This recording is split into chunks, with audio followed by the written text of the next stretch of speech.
الصلاۃ والسلام علی سید الانبیاء والمرسلین وعلی آلہ واصحابہ وازواجہ وذریاتہ وبنات اجمعین، اما بعد فاعوذ باللہ من الشیطان الرجیم، بسم اللہ الرحمن الرحیم۔ حضرات گرامی قدر، 2 دن کی طبیعت کی ناسازی کی وجہ سے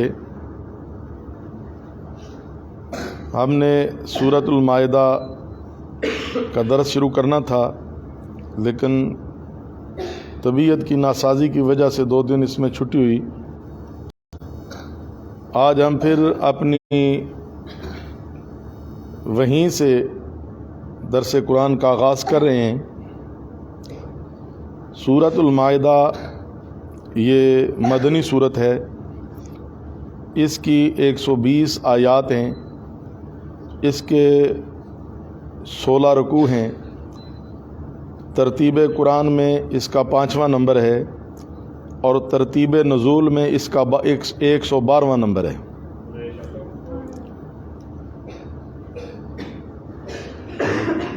اس کی آیت نمبر 1 میں ایمان والوں کو اپنے وعدے پورے کرنے کا حکم دیا گیا۔ وہ وعدہ اللہ تعالیٰ سے ہوا، وہ وعدہ اللہ تعالیٰ سے ہو یا اس کے بندوں سے۔ اس کے بعد فرمایا جن جانوروں کے حرام ہونے کا ہم نے ذکر کیا، ان کے علاوہ تمام پاکیزہ جانور حلال ہیں۔ حرام جانوروں کا دوسری جگہ ذکر فرمایا، اور یہ بھی بتایا کہ جب مسلمان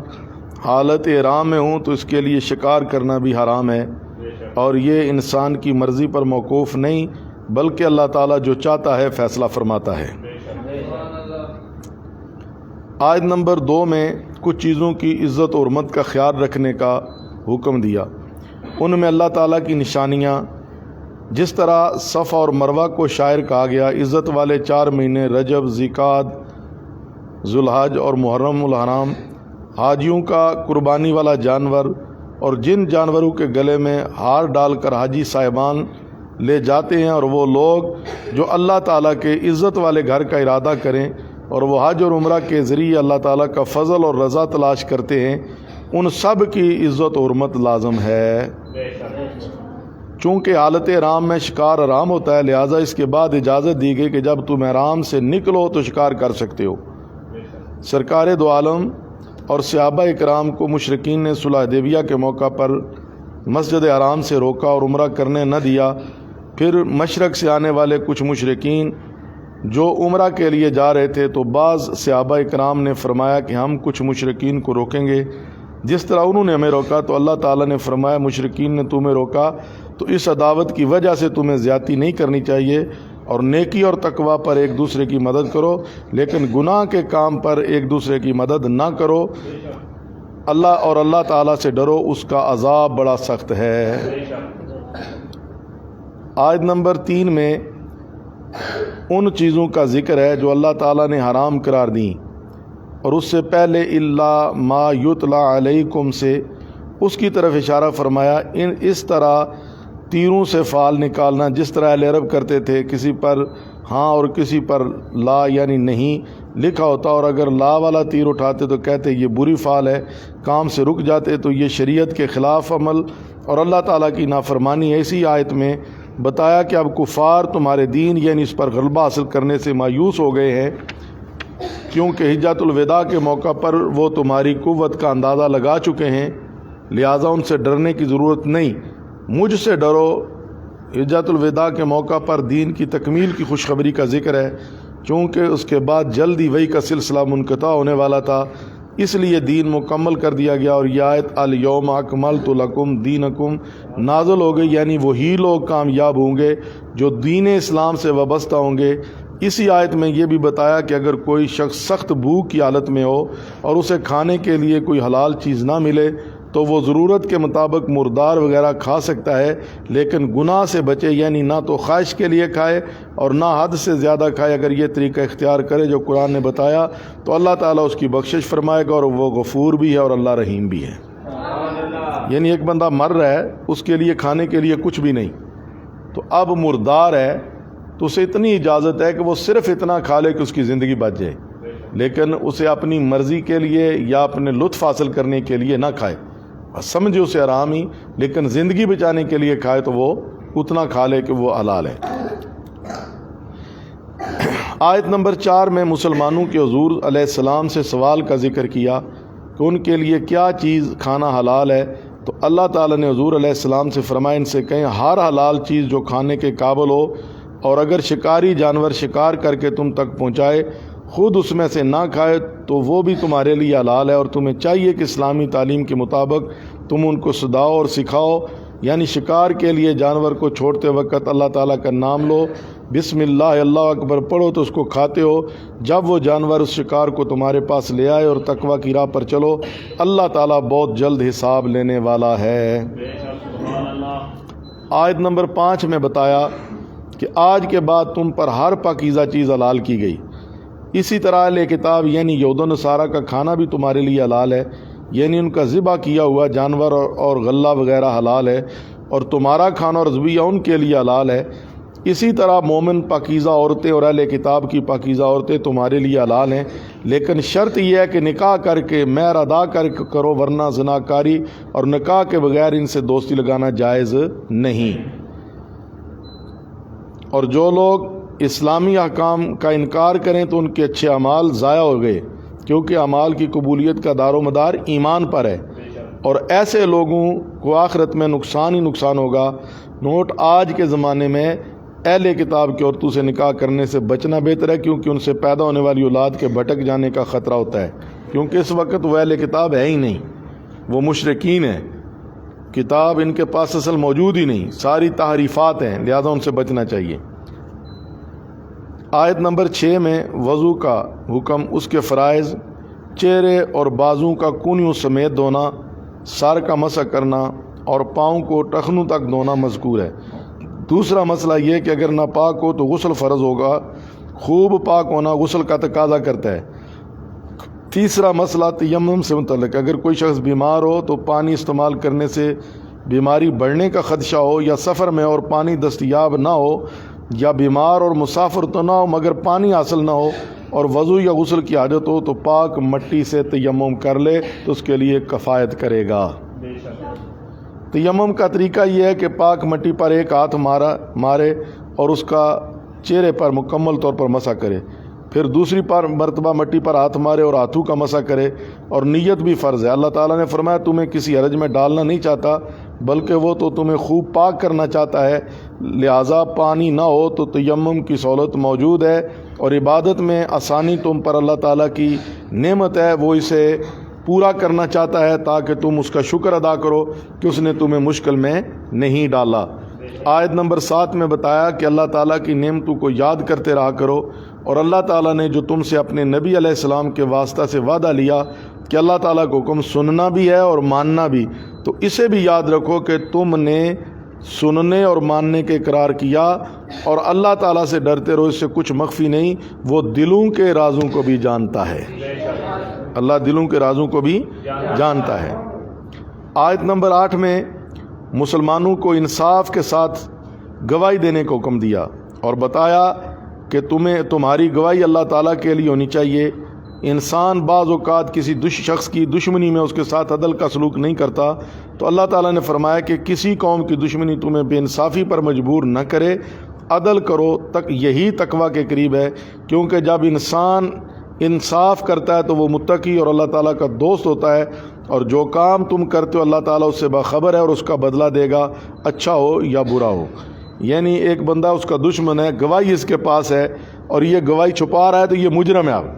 بے شک اس کا دشمن ہے، اب جو اچھی گواہی اس کے پاس حق والی گواہی ہے وہ دے، اس کا اللہ تعالیٰ نے اس میں حکم دیا۔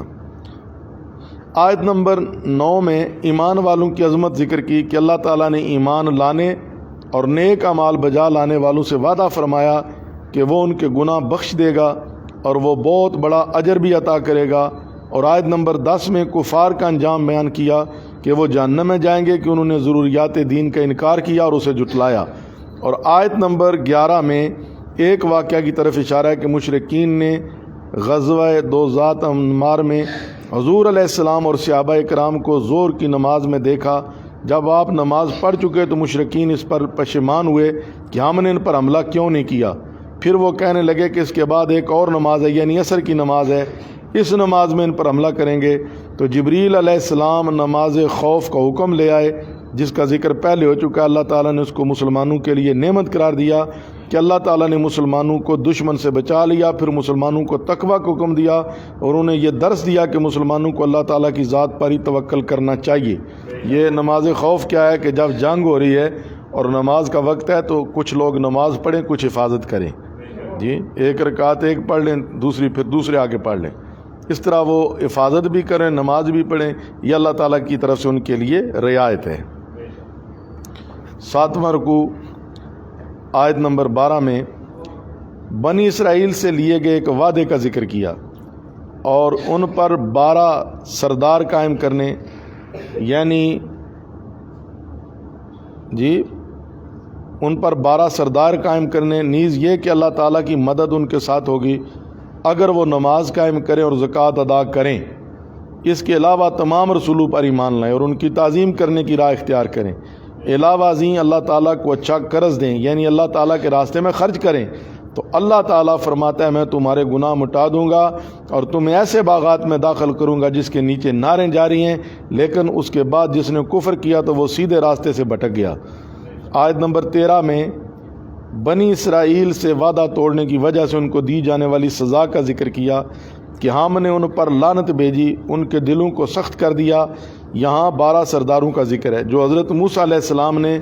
12 قبیلوں کی نسبت سے مقرر فرمائے۔ اسی آیت میں ان کی ایک اور خباثت کا ذکر کیا کہ وہ اللہ تعالیٰ کے کلامات کو اپنے مقامات سے بدلتے تھے اور جو نصیحت ان کو کی گئی اس کا ایک بڑا حصہ بھلا بیٹھے، اور اے محبوب صلی اللہ علیہ وسلم آپ ہمیشہ ان کی کسی نہ کسی خیانت پر مطلع ہوتے رہیں گے۔ اس آیت میں یہودیوں کے بارے میں بتایا کہ یہ اپنے باپ دادا کے راستے پر چلتے ہیں۔ تورات میں حضور علیہ السلام کی اتباع کا جو حکم دیا گیا انہوں نے اس پر عمل چھوڑ دیا، البتہ ان میں کچھ ایمان لائے، لیکن اے محبوب آپ پریشان نہ ہوں اور معاف کریں، اسے اللہ پسند کرتا ہے۔ معاف کرنے کو اللہ پسند کرتا ہے۔ آیت نمبر 14 میں عیسائیوں کا ذکر فرمایا کہ ان میں سے وہ لوگ جو کہتے ہیں ہم نصارہ ہیں، اللہ تعالیٰ فرماتے ہیں انہوں نے ہماری نصیحتوں کو بھلا دیا تو ہم نے ان کے درمیان نفرت اور دشمنی ڈال دی اور یہ دشمنی قیامت تک رہے گی۔ چنانچہ ہم دیکھتے ہیں کہ عیسائیوں کے کئی گروہ بن گئے، بلکہ انہوں نے اپنی انجیل بھی بنائی۔ اللہ تعالیٰ فرماتا ہے ان قریب اللہ تعالیٰ ان کو ان کے اعمال سے آگاہ فرمائے گا۔ آیت نمبر 15 میں اہل کتاب کو حضور علیہ السلام کی عظمت اور آپ کی تشریف آوری سے آگاہ کیا کہ تمہارے پاس وہ عظمت والے رسول تشریف لائے کہ تم نے اپنی کتابوں کی جو باتیں چھپا ڈالی تھی وہ ان کو واضح طور پر بیان کرتے اور بہت سی باتیں معاف کرتے ہیں، کیونکہ حضور علیہ السلام کو نور اور روشنی بنا کر بھیجا گیا۔ کیا بنا کر نور اور روشنی بنا کر بھیجا گیا، اور آپ کو ایک ایسی کتاب عطا فرمائی جس کی ہر بات واضح ہے، روشن ہے اور واضح ہے۔ یہ قد جاکم من اللہ نور و کتاب مبین، حضور نور ہیں، نور بن کر آئے ہیں اور روشنی بن کر آئے ہیں، اور ایسی کتاب ہدایت لے کے آئے ہیں جو روشنی ہی روشنی ہے، ہدایت ہی ہدایت ہے۔ آیت نمبر 16 میں فرمایا اسی کتاب قرآن پاک کے حوالے ذریعے اللہ تعالیٰ ان لوگوں کو سلامتی کے راستوں پر چلاتا ہے جو اللہ تعالیٰ کی رضا جوئی کرتے ہیں اور اسی قرآن کے ذریعے اپنے حکم سے کفر کے اندھیروں سے نکال کر اسلام کی روشنی کی طرف لے جاتا ہے۔ میری طرف توجہ تھوڑی سی، قرآن کی طرف روشنی کی طرف لے جاتا ہے اور لوگوں کو سیدھے راستے کی رہنمائی کرتا ہے۔ اس اہل کتاب کو ترغیب دی کہ وہ حضور علیہ السلام اور قرآن پاک کا ایمان لائیں، کیونکہ باقی کتابیں منسوخ ہو چکی ہیں۔ اب قرآن کے علاوہ ہم سب کتابوں کو مانتے ہیں، تورات حق ہے، زبور حق ہے، انجیل حق ہے، لیکن اب وہ سب منسوخ ہیں۔ اس وقت صرف ناسخ قرآن ہے، قرآن پر عمل کرنا ضروری ہے۔ آیت نمبر 17 میں عیسائیوں کے کفر کا ذکر کیا کہ وہ اللہ تعالیٰ کے برگزیدہ نبی حضرت عیسیٰ علیہ السلام کو اللہ تعالیٰ کا بیٹا قرار دیتے ہیں۔ اللہ تعالیٰ نے ان کو سمجھانے کے لیے کہ تمہارا عقیدہ غلط ہے، ان سے سوال کیا کہ اگر اللہ تعالیٰ حضرت عیسیٰ علیہ السلام اور ان کی ماں حضرت مریم علیہ السلام کو ہلاک کرنا چاہے تو انہیں کون بچائے گا؟ جی اسی طرح اگر زمین کی ہر چیز کو ہلاک کرنا چاہے تو کوئی بچانے والا نہیں۔ یہ اس بات کی دلیل ہے کہ حضرت عیسیٰ علیہ السلام اللہ کی مخلوق ہیں، وہ اس کے بیٹے یا خدا نہیں ہیں۔ اگر ایسا ہوتا تو وہ بھی ہر چیز کے مالک ہوتے، لیکن زمین و آسمان اور جو کچھ ان کے درمیان اس کا مالک صرف اللہ ہے۔ اس کا مالک صرف، زور سے بولیے، اس کا مالک صرف، سینوں سے آواز ہے، اس کا مالک صرف اللہ ہے۔ وہ جو چاہے کرتا ہے، وہ قدرت کا مالک ہے۔ آیت نمبر 18 میں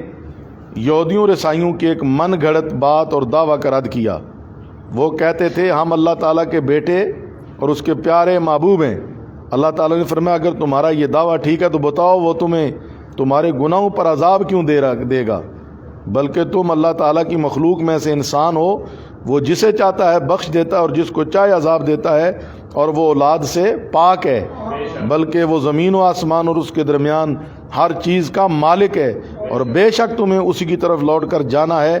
اور تم سے تمہارے اعمال کا حساب لیا جائے گا۔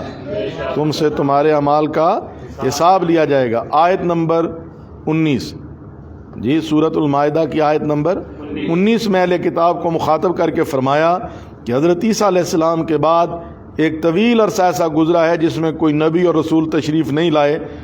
اور اب ہم نے اپنے آخری رسول کو بھیجا تاکہ تم یہ نہ کہو کہ ہمارے پاس کوئی خوشخبری دینے اور ڈر سنانے والا نہیں آیا تو ہم کیسے ایمان لاتے۔ تو سنو، اب ہمارے رسول صلی اللہ علیہ وسلم بشیر و نذیر بن کر تشریف لائے ہیں، ان پر ایمان لاؤ اور ان کی اطاعت کرو، اور اللہ جو چاہتا ہے کر گزرتا ہے۔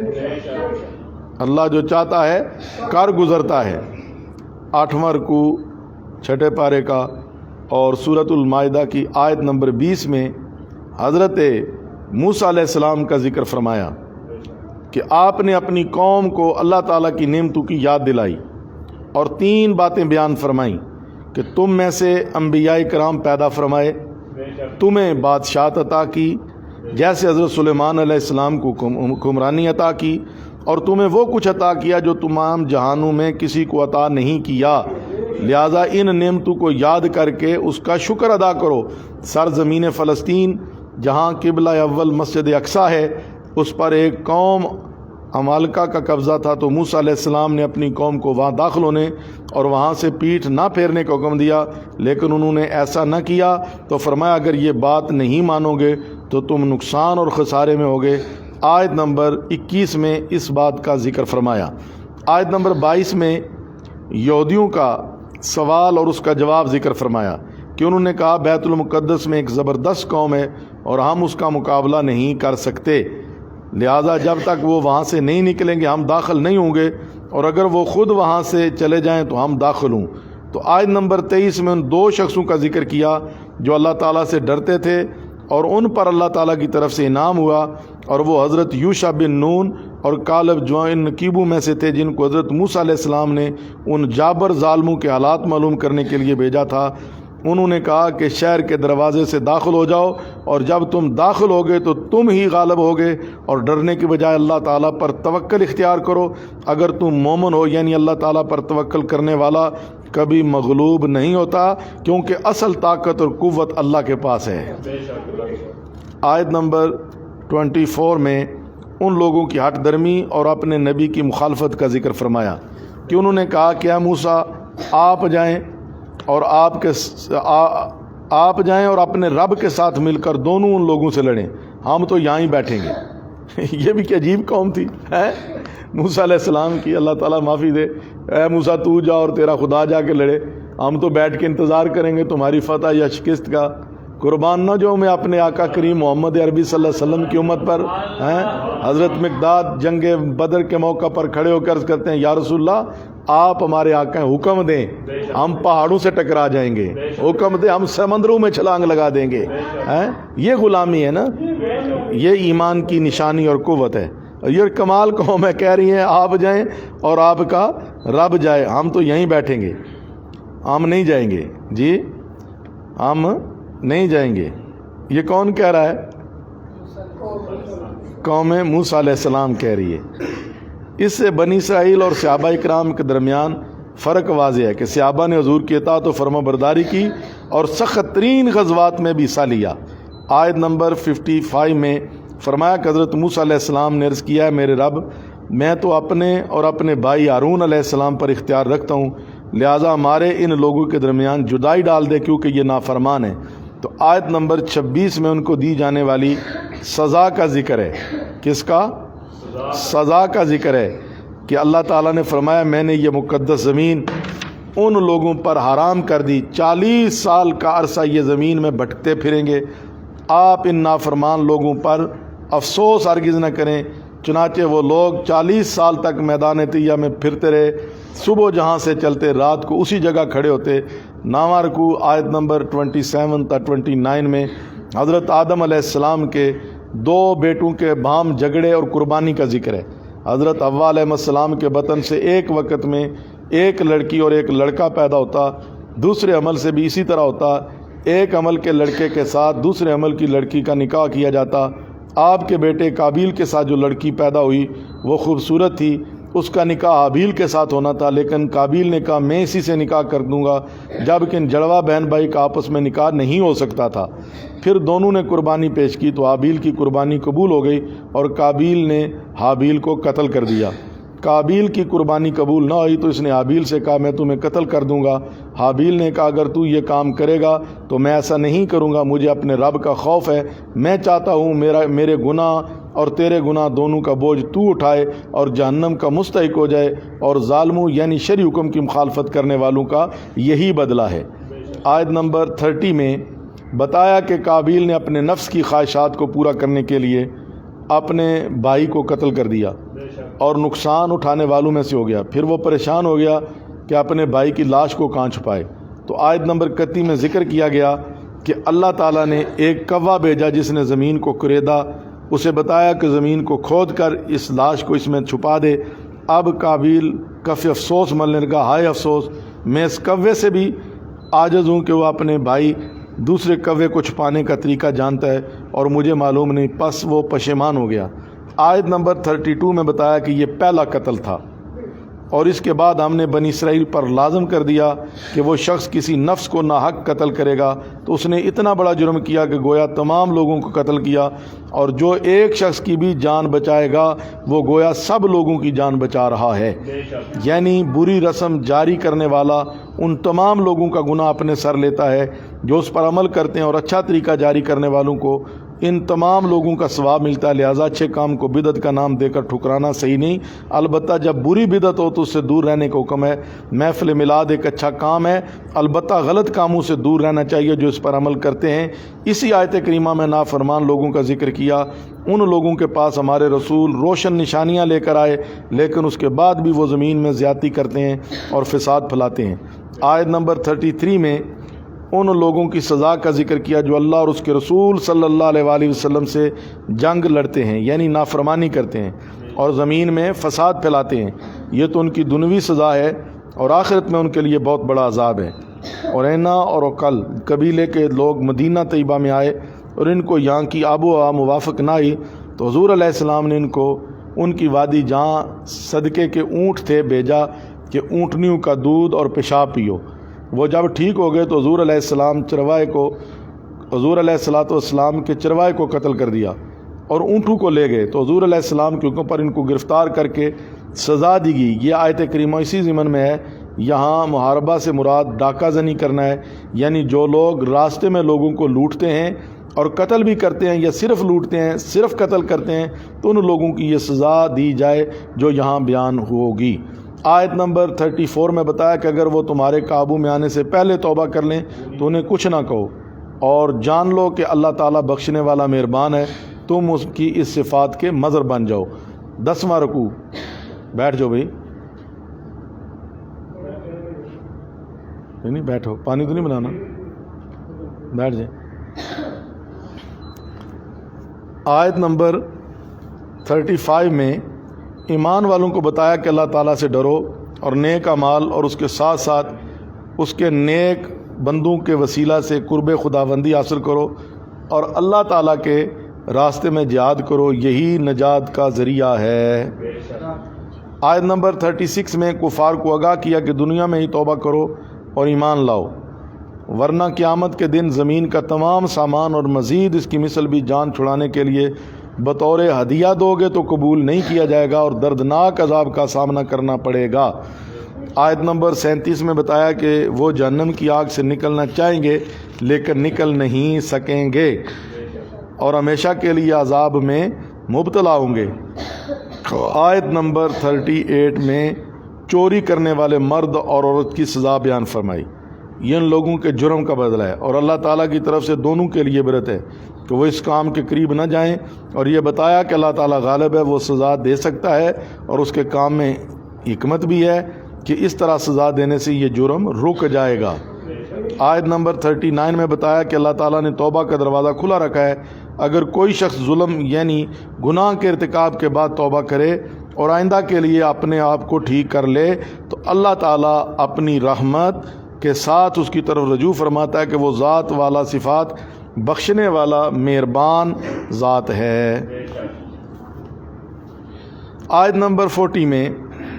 بتایا کہ اللہ تعالیٰ نے توبہ کا دروازہ اللہ بتایا کہ اے لوگو، کیا تمہیں اس بات کا علم نہیں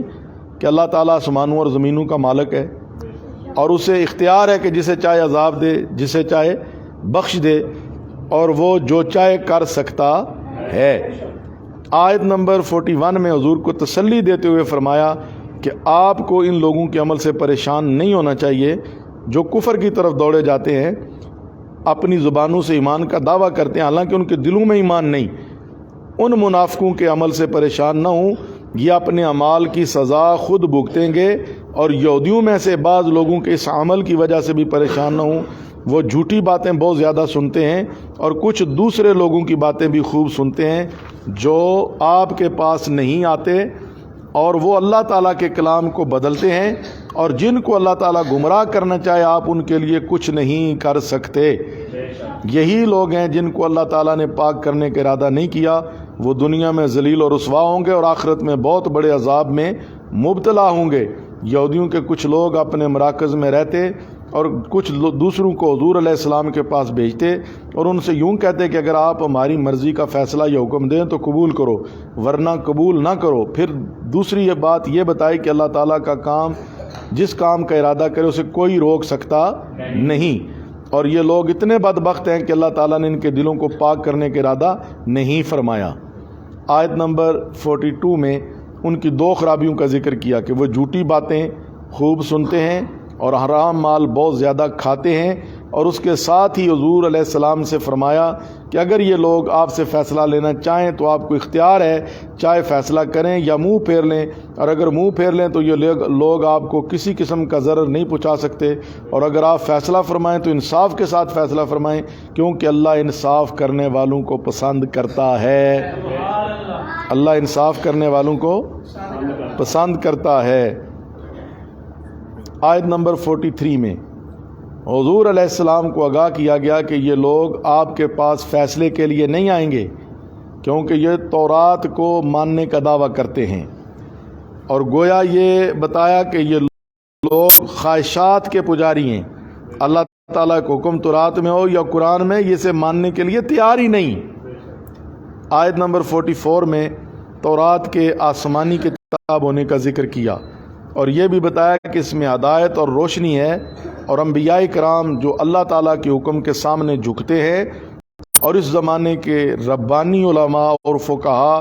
اسی کتاب کے احکام کے ساتھ فیصلہ فرماتے تھے کیونکہ ان سے اللہ تعالیٰ کی کتاب کی حفاظت طلب کی گئی تھی، اور ظاہر ہے کہ کسی چیز کی حفاظت اس کے استعمال کے ساتھ ہوتی ہے ورنہ لوگ اسے بھول جاتے ہیں، اور جو کچھ ان لوگوں سے مطالبہ ہوا اور وہ اس پر گواہ تھے، لہذا لوگوں سے خوف کھانے کی بجائے اللہ تعالیٰ سے ڈرنے کو حکم دیا، اور یہ بھی بتایا کہ یہ یہود و نصارہ دنیا کا مال لے کر اللہ تعالیٰ کی آیات کو بدلتے تھے، لہذا ان سے فرمایا میری آیات کے اس فانی مال کے بدلے سودا نہ کرو، اور ان کو آگاہ کیا کہ جو لوگ اللہ تعالیٰ کے نازل کردہ احکام کے مطابق فیصلہ نہیں کرتے وہ کافر ہیں۔ وہ کون ہیں؟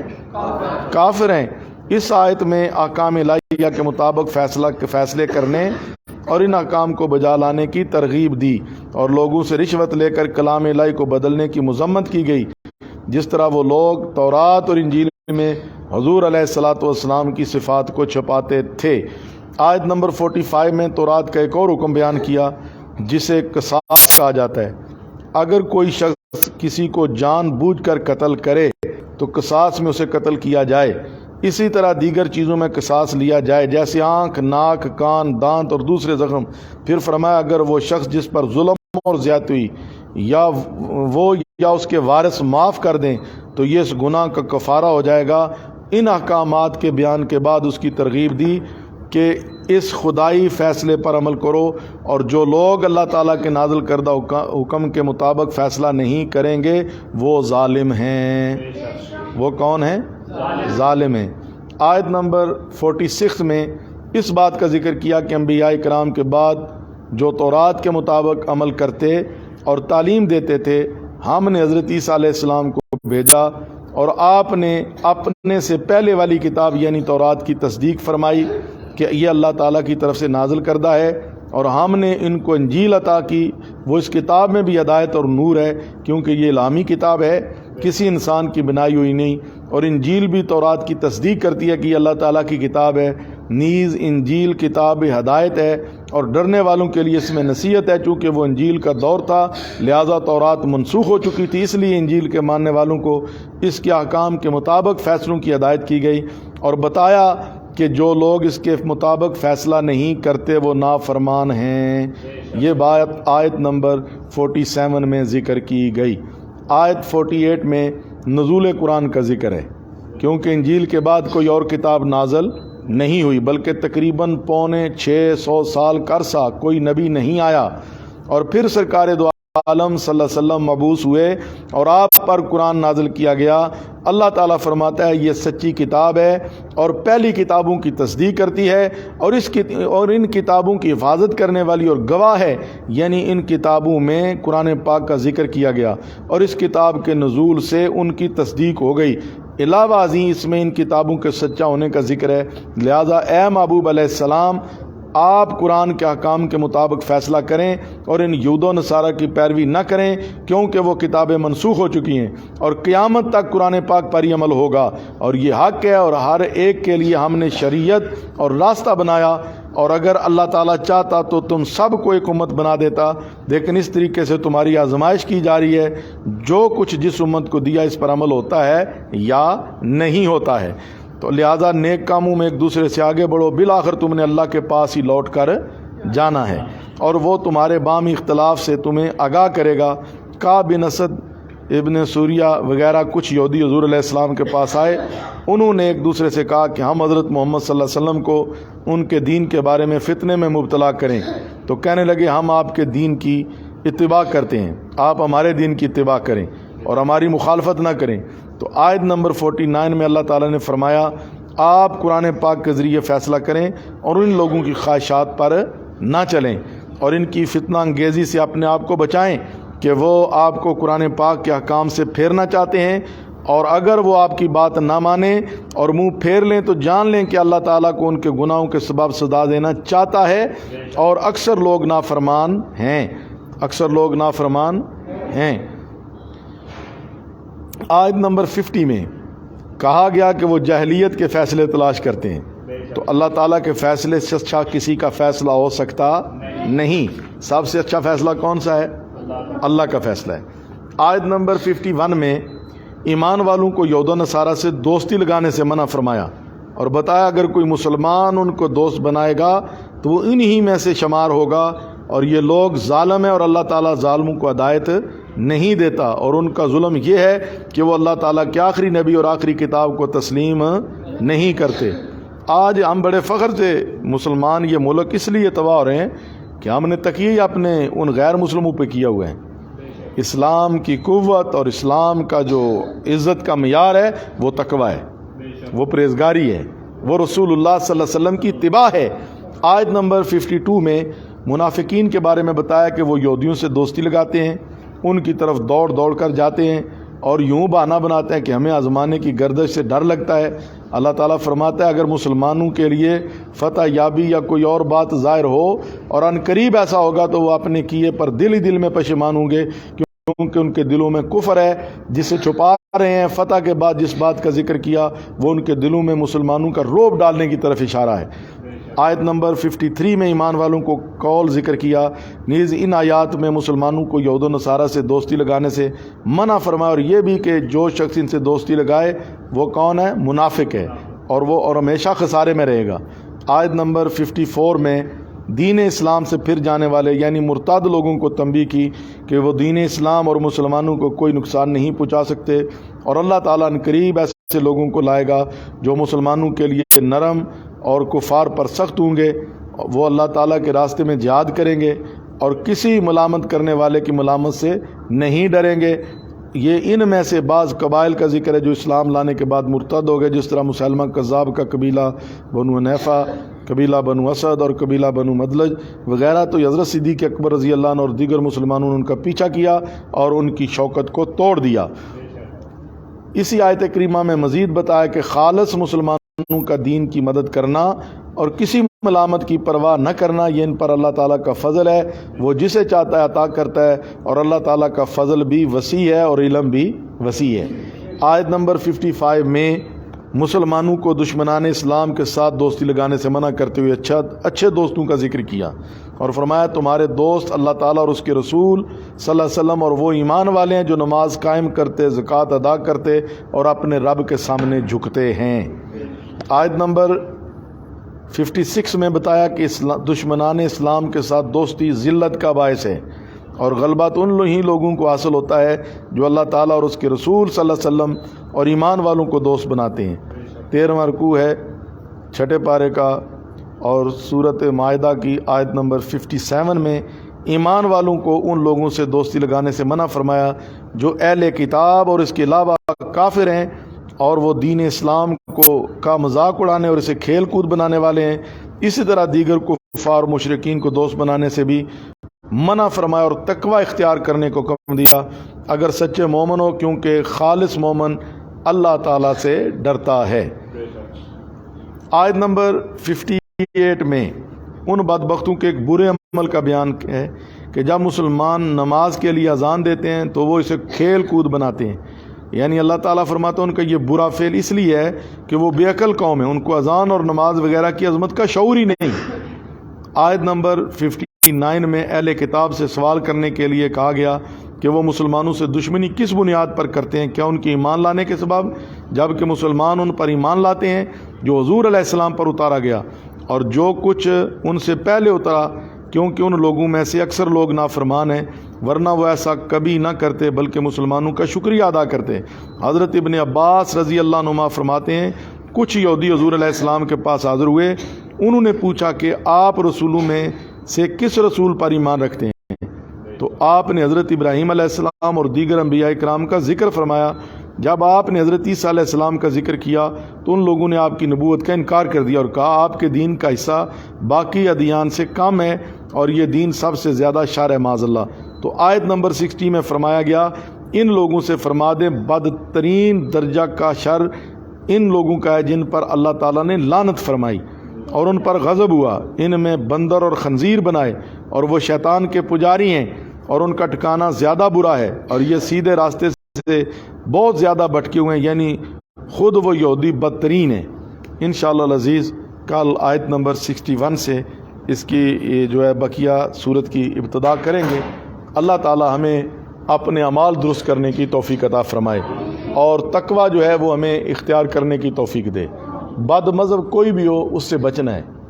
حضور علیہ الصلاۃ والسلام کا جو دین ہے وہ دین اسلام ہے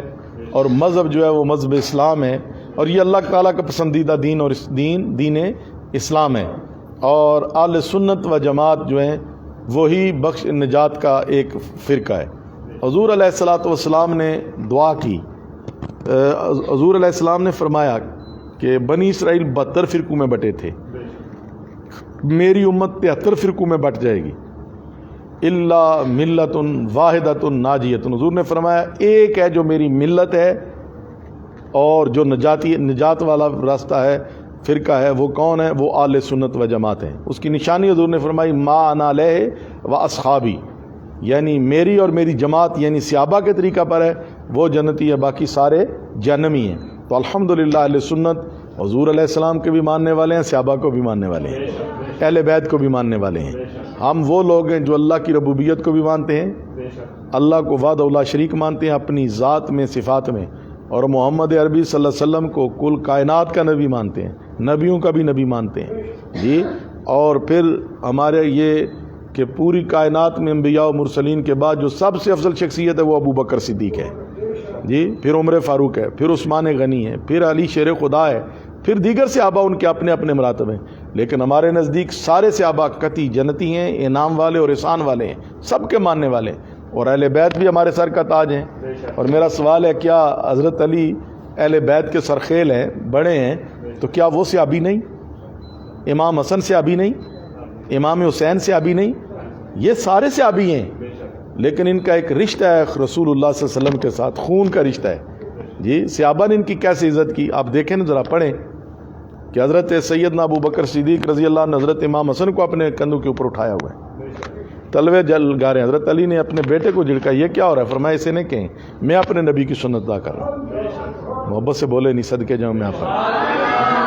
حضرت امام حسن کو دیکھیے کس طرح صحابہ نے ان سے پیار کیا ہے، لیکن کوئی بندہ کمزور جملہ بھی بتائے کہ حضرت امام حسن یا حسین نے صحابہ کے بارے میں کوئی کمزور جملہ بھی بولا ہو، جیسی عزت انہوں نے صحابہ کی ایسی بھی کسی نے نہیں کی ہے۔ یہ ایک ہے، ہم ان سب کے ماننے والے ہیں،